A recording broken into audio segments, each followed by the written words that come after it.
Hello everyone. अभी हम लोग देख रहे हैं कि सीसी लोन का ना रिन्यूअल पेपर होता है। ठीक है, होता क्या है कि हर साल सीसी लोन के अगेंस्ट में बैंक को हम लोग अपने ड्यूरिंग द ईयर के फाइनेंशियल्स प्रोवाइड करते हैं कि हमारा बिजनेस कैसा चल रहा है। सिंस सीसी लोन जो है वर्किंग कैपिटल लोन है, तो बैंक ये देखती है कि जो हमारा पैसा है वो सही तरीके से वर्किंग कैपिटल में ही लगा हुआ है कि नहीं। तो ये एक सिचुएशन होता है जिसमें बैंक्स ये सारी चीज़ें चेक करती है और उसके लिए एक पूरा का पूरा रिन्यूअल पेपर बनता है। ठीक है, और ये पर ईयर बनता है। अच्छा, इसके बाद क्या है कि ये रिन्यूअल पेपर जो बनाने का कुछ तरीका होता है, कुछ प्रोसेस होता है। तो मैं आज आपके साथ वही शेयर कर रहा हूँ कि किस तरीक़े से ये एक रिन्यूअल पेपर हम लोग बनाते हैं ताकि एक प्रोसेस ओरिएंटेड सही तरीके से पेपर बन के निकल जाए। तो मैंने कुछ मैनुअल्स बना के रखे हैं, कुछ पॉइंट्स हैं, इसमें ज़्यादा है नहीं। अच्छा, ये वीडियो देखने से पहले आप सीसी लोन जो बनाने का पेपर है पहले आप वो देख लेना, बिकॉज़ अगर आप डायरेक्ट इस वीडियो पे जंप करोगे तो आपको बहुत ज़्यादा कुछ समझ में आएगा नहीं। ठीक है, ओके। तो इसमें सबसे पहले मैं क्या बोल रहा हूँ ना कि प्रिंट आउट जो है ना, एक आप जो एक्चुअल ईयर का होगा, जैसे सपोज़ करो कि अभी जो अगर आप डेट देख रहे हो 11/6/2022 चल रहा है। ठीक है, तो अभी जो पेपर बनता है वो 20-21 फाइनेंशियल ईयर 20, मैं यहाँ पे अगर लिखते चल जाऊँ तो 20-21, 21-22, 22-23, 23-24। ठीक है, तो ये पेपर बनते हैं। ठीक है, तो ये हमारा एक्चुअल ईयर हो गया। अगर आप ये देखोगे तो ये इसका अभी तो रिटर्न लग गया है, अब तो इसका कुछ होने वाला है नहीं। ठीक है, अच्छा, ये ईयर क्या है, अभी चल रहा है, विद है कंटिन्यूस, अभी राइट नाउ रनिंग पे है। ठीक है, तो यहाँ पे किसी का रिटर्न लगा हुआ होगा, किसी का रिटर्न नहीं लगा हुआ होगा। तो इसके लिए डेट इज़ ये वाला कंडीशन है। अब यहाँ पे देखोगे तो ये कंडीशन है यहाँ पे है। तो यानी 21/22 अभी जो अभी गया, तो किसी का भी रिटर्न अभी लगा हुआ होगा, किसी का नहीं लगा हुआ होगा। तो उस केस में एक्चुअल या प्रोविजनल होगा। 22-23 दैट इज़ एस्टिमेटेड ईयर, जो अभी हमारा रनिंग ईयर चल रहा है, और 23-24 हमारा प्रोजेक्टेड ईयर। ठीक है, तो मैं क्या बोल रहा हूँ ना कि आप 20-21 का बैलेंस शीट निकाल लेना। वो बैलेंस शीट और पीएल निकालना जो आपने बैंक को लास्ट टाइम दिया है। ठीक है, तो लास्ट टाइम अगर आपका ITR 4 लगा हुआ होगा, तो in that case then you must have a copy for the same end. ठीक है, तो इसमें क्या बोलेंगे कि then in that case we have to say then you must copy from the data of the early year send to the bank. ठीक है, तो हम लोग वो वाला डाटा कॉपी करेंगे जो हम लोगों ने बैंक को दिया है इससे पहले अगर रिन्यूअल हुआ होगा या फर्स्ट टाइम लोन हुआ होगा, तो ये 20-21 का हम लोग वही डाटा देंगे, बिकॉज सिंस वो लोग के पास ये पेपर पहले से 20-21 का हुआ होगा और इस बार भी एक्चुअल है, और इससे पहले साल में भी वो एक्चुअल अगर डाटा गया होगा तो दोनों डाटा मिलना चाहिए। नहीं तो बैंक देखेगी कि हमारे साथ गलत हो रहा है और आप जो फाइनेंशियल्स दे रहे हैं वो मैनिपुलेटिव फाइनेंशियल्स दे रहे हैं, तो इसमें दिक्कत हो सकती है। इसलिए क्या है, मैं बोल रहा हूँ कि इसे एक आप एक कॉपी निकाल लोगे, कॉपी निकाल के प्रॉपर आप 20-21 का यहाँ पे डाटा आप बनाते समय उसे कॉपी करके डायरेक्ट डाल दोगे। एक ज़ेरॉक्स निकाल के इसका, प्रिंट आउट निकाल के इसका वहाँ से डाटा पूरा प्लेस करोगे। ठीक है, अच्छा, इस ईयर में क्या है कि अगर आपका प्रोविजनल ईयर है, अगर एक्चुअल ईयर है तो आपका ITR लगा है अभी। ठीक है, तो ये नया डाटा है, तो इन दैट केस जो डाटा आपका गया हुआ है, जो डाटा ITR लगा हुआ है वही डाटा डालना है। अगर प्रोविजनल है तो इन दैट केस अपने से बैलेंस शीट और PL बनाना है, बट सेल्स वही फिगर देना जो GST में दिया हुआ है। तो उसके कारण GST का सेल्स फिगर मैच कर लेना। ये मैंने नीचे पॉइंट्स में लिखा हुआ है कि GST का सेल्स फिगर मैच कर लेने के लिए देखो, in case of provisional year where GST return is filed from April to March, you must place sales data from the GST return only as the bank, in case of big family, as the bank asks for the GST return for matching your sales data. ठीक है, although they do not focus on purchase figure but try to give original purchase figure from books और 2A as available. तो sales figure हमारा GST से ही ले लेना, और sales क्योंकि वो GST का रिटर्न का कॉपी लेंगे, और बिग फाइल के केस में तो ऑलवेज ये काम करना। ठीक है, और जो परचेज़ का फिगर होगा ट्राई करना कि बुक से या फिर 2A से निकालने का, ठीक है। तो दोबारा हम यहाँ आते हैं, तो प्रोविजनल ईयर में आप जो सेल्स का फिगर डालोगे फ्रॉम GST से, और परचेज़ का फिगर जो होगा अगर बुक्स है तो बुक्स से, 2A है तो 2A से, और इन दैट केस कुछ भी नहीं हो रहा है तो फिर रिमेनिंग फिगर जैसे करते हैं हम लोग कैलकुलेट करके वैसे कर लेना, ठीक है।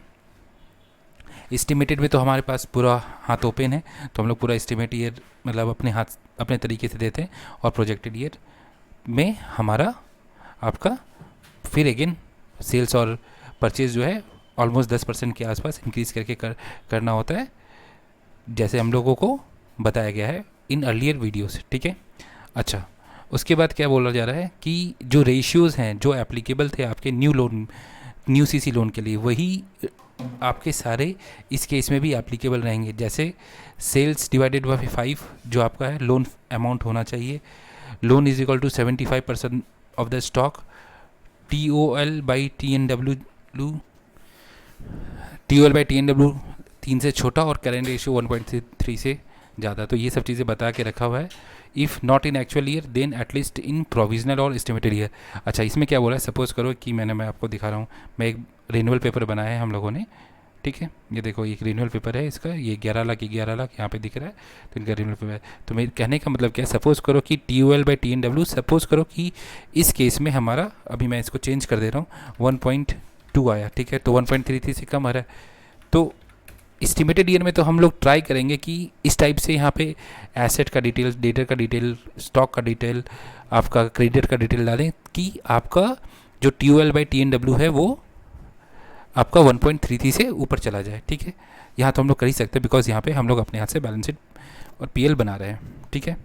अच्छा, उसके बाद क्या बोल रहा है कि do not make mistake in actual provisional estimated and projected year, ठीक है। ये बहुत बार बहुत लोगों से गलती होती है कि मतलब बैलेंस शीट तो बना लेते हैं बट ये डाटा सही से लिखते नहीं, कहाँ कब एक्चुअल ईयर है, कब एस्टिमेटेड ईयर है, कब प्रोजेक्टेड ईयर है, ठीक है। तो इस पर खासा ध्यान दोगे। रीज़न बीइंग कि मैंने अर्लियर वीडियोस में भी बताया है कि जो बैंक्स में मैनेजर होते हैं वो इन सब चीज़ों पे बहुत ज़्यादा फोकस रखते हैं। Reason being they are not very good in financial figure, so जो वो बहुत ज़्यादा फाइनेंशियल फिगर में उतने वर्सेटाइल नहीं हो पाते हैं बिकॉज उनके और भी बहुत सारे काम होते हैं बैंक्स में। तो इस कारण से वो लोग इन सब चीज़ों पे जो बहुत ज़्यादा फोकस रखते हैं, ठीक है। तो हमारा यहाँ गलती करना उन्हें साफ दिख जाता है और इस कारण से हमें यहाँ पे गलती नहीं करनी है, ठीक है। अच्छा, for a loan of small amount the data justification is not so much important, but for big loan amount data justification is important, ठीक है। इसमें बोल क्या रहा है मैं बताता हूँ कि अगर लोन 5 लाख 7 लाख तक मैक्सिमम का होता है तो लोन जो होता है वो आपका ब्रांच लेवल से ही मैक्सिमम केसेस में पास होता है। आजकल SBI में तो आपका 2 लाख से ऊपर लोन अगर होता है तो आपके बैक ऑफिस में चला जाता है, ठीक है। तो वहाँ होता क्या है कि अगर ब्रांच लेवल पे अगर लोन हो रहा होता है तो मैनेजर के पास बहुत सारे काम होते हैं, तो they don't have so much versatile knowledge and to investigate deeply in paper, okay. तो वो लोग क्या करते हैं आपके कि बहुत अच्छे से पेपर नहीं चेक कर पाते हैं, तो पेपर पास हो जाने का चांसेस होता है। बट जो बिग फाइल होते हैं 10 लाख 12 लाख 15 लाख वो सब बैक ऑफिस में जाता है और वहाँ पे जो वर्सेटाइल पर्सन रहते हैं जो प्रॉपर तरीके से पेपर को इन्वेस्टिगेट करते हैं। तो हमारे बोलने का मतलब यहाँ पे ये है कि जो आप डाटा दे रहे हो ना वो जस्टिफाई करना चाहिए। सपोज़ करो इसका मीनिंग क्या है कि सपोज़ करो आप ब्रिक्स मैन्युफैक्चरिंग के बिजनेस में हो तो आपका लेबर कॉस्ट ज़्यादा होगा, ठीक है। बट अगर आप स्वीट के शॉप में हो, अगर आपका ट्रेडिंग का काम है तो आपका परचेज फिगर ज़्यादा होगा। स्वीट्स के शॉप में आपका रॉ मटेरियल का कॉस्टिंग ज़्यादा होगा, ठीक है। तो डिपेंड कर रहा है नेचर ऑफ द बिजनेस के हिसाब से हमारा फिगर, तो उसी हिसाब से आपका फिगर, उसी हिसाब से आपका डिटेलिंग होना चाहिए, उसी हिसाब से आपका एक्सपेंस होना चाहिए, उसी हिसाब से आपके बैलेंस शीट के आइटम भी होने चाहिए, ठीक है। तो वो जस्टिफिकेशन होना चाहिए। ऐसा नहीं कि हम आँख बंद करके कुछ भी फिगर डाल रहे हैं और आगे चल के और जो हमारे जो आगे बैक ऑफिस है, बैंक के बैक ऑफिस है, वो लोग उसे अप्रूव कर देंगे, ठीक है। तो यहाँ पे data justification is very important in big loan file, okay. अच्छा, नेक्स्ट पॉइंट हमारा है if there is an existing loan then take proper detail so that correct value should be placed in outstanding loan balance and interest amount, ठीक है। कोई अगर loan अगर हमारे पास है कोई पहले से और फिर भी पेपर अभी आया है तो इन दैट केस हम लोग प्रॉपर डिटेल ले लेंगे ताकि आउटस्टैंडिंग बैलेंस और इंटरेस्ट फिगर हम लोग वहाँ पे सही सही डाल पाएँ, ठीक है। अच्छा, इन केस ऑफ प्रोविजनल ईयर, ये मैंने अभी आपको बता दिया, इन case of provisional year GST return लेते हैं, ठीक है, फाइल करने के लिए। अदरवाइज आपका वो अगर जब मिलाएंगे और खासकर बड़े फाइल में तो डाटा सेल्स फिगर मैच नहीं करेगा, और सेल्स फिगर मैच नहीं करेगा तो वो रिन्यूअल रोक देंगे, ठीक है।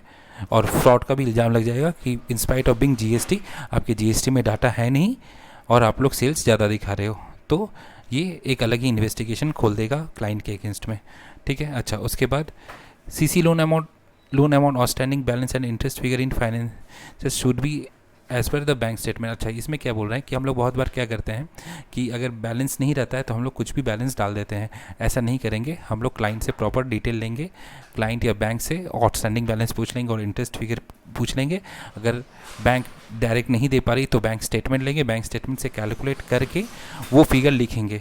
अदरवाइज़ अगेन अगर वो चेकिंग होता है कि इंटरेस्ट फिगर जो लिखा गया है वो सही से नहीं है, या आउटस्टैंडिंग बैलेंस प्रोविजनल ईयर में या एक्चुअल ईयर में सही नहीं है तो हमारा फाइल जो रिन्यूअल में जा रहा है वो रिजेक्ट हो सकता है, ठीक है। ये चीज़ हमारा न्यू लोन फाइल के केस में भी काम आएगा, ये पॉइंट, और ये पॉइंट यहाँ भी काम आ रहा है, ठीक है।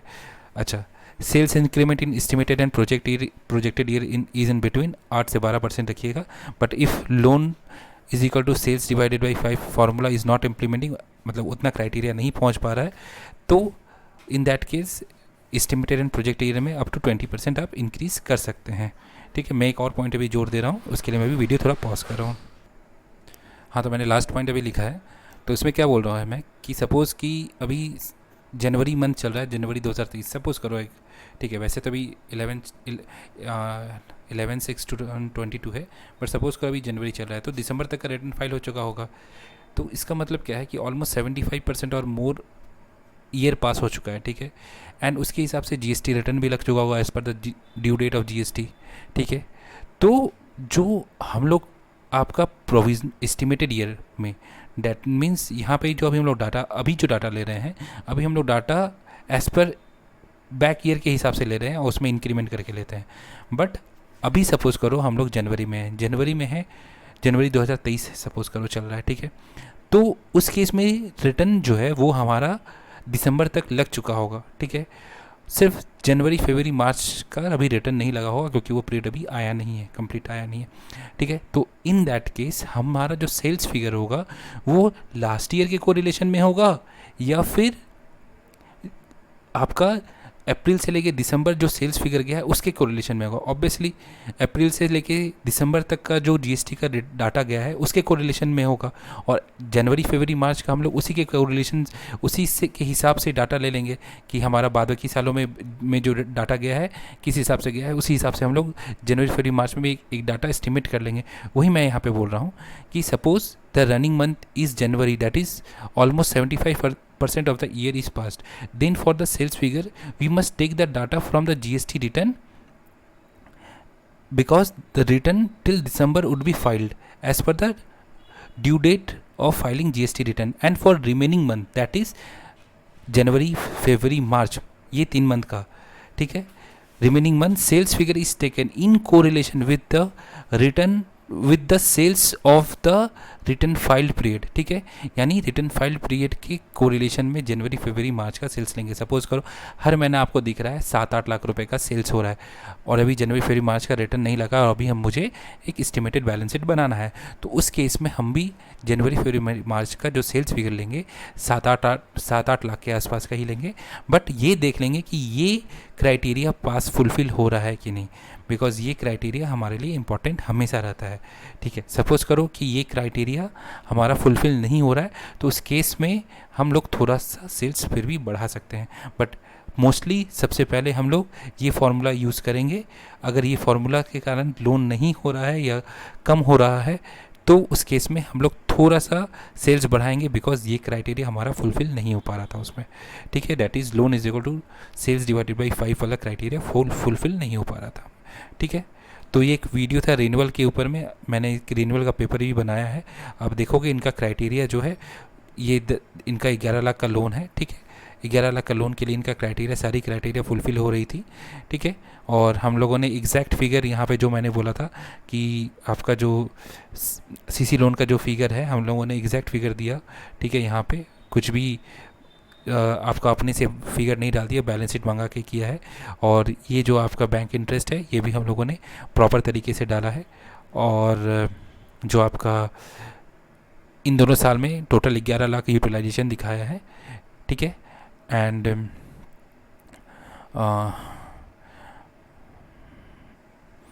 और एस्टिमेटेड ईयर, प्रोजेक्टेड ईयर में मैंने गलती नहीं किया क्योंकि अभी इसका रिटर्न लगा नहीं है, तो मैंने इसलिए यहाँ पे प्रोविजनल ईयर ही लिखा है। ये एस्टिमेटेड ईयर है, ये प्रोजेक्टेड ईयर है, ठीक है। और तो कोई पॉइंट है नहीं, ठीक है। सिंस ये एक लोन मतलब 11 लाख का लोन है, 10 लाख से बड़ा लोन है, तो हम लोगों ने डाटा जस्टिफिकेशन पे बहुत ध्यान दिया है। इनका महिंद्रा का लोन था स्कॉर्पियो का, उस पर ध्यान दिया है। लोन आउटस्टैंडिंग लोन वो भी रखा है ध्यान में, ठीक है। तो सारी चीज़ें हम लोगों ने उस हिसाब से करने की कोशिश की है ताकि सारी डिटेल जो है वो कैप्चर हो। Okay, thank you. इस वीडियो में इतना ही था। Thanks a lot.